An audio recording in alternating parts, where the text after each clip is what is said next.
Chapter 7. A Message for Ahaz. When Ahaz, son of Jotham and grandson of Uzziah, was king of Judah, King Rezin of Syria, and Pekah, son of Remaliah, the king of Israel, set out to attack Jerusalem. However, they were unable to carry out their plan. The news had come to the royal court of Judah. Syria is allied with Israel against us. So the hearts of the king and his people trembled with fear, like trees shaking in a storm.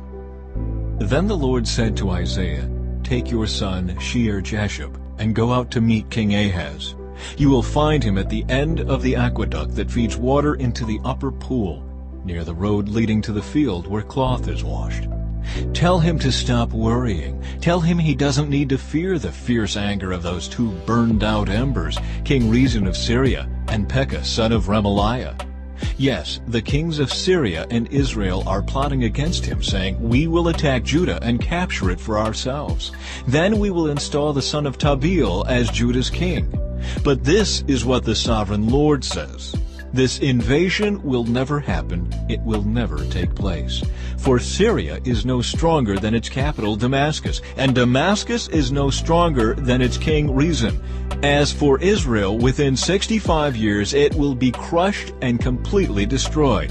Israel is no stronger than its capital, Samaria, and Samaria is no stronger than its king, Pekah, son of Remaliah.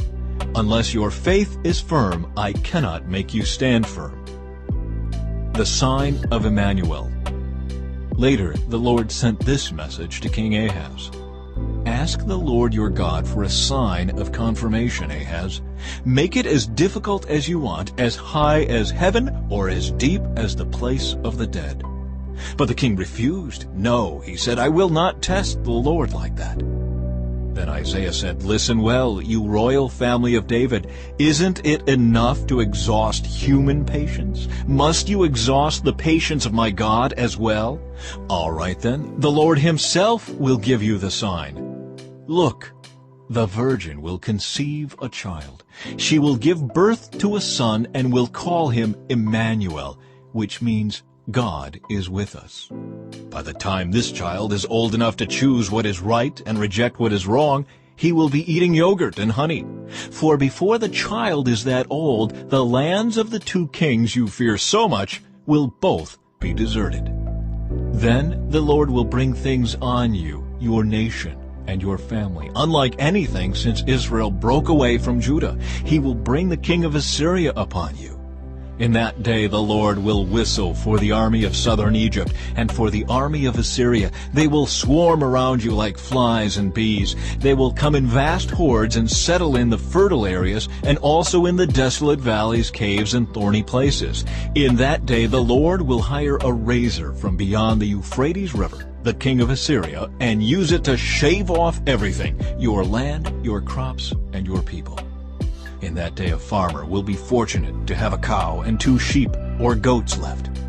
Nevertheless, there will be enough milk for everyone because so few people will be left in the land. They will eat their fill of yogurt and honey. In that day the lush vineyards, now worth 1,000 pieces of silver, will become patches of briars and thorns. The entire land will become a vast expanse of briars and thorns, a hunting ground overrun by wildlife. No one will go to the fertile hillsides where the gardens once grew, for briars and thorns will cover them. Cattle, sheep, and goats will graze there.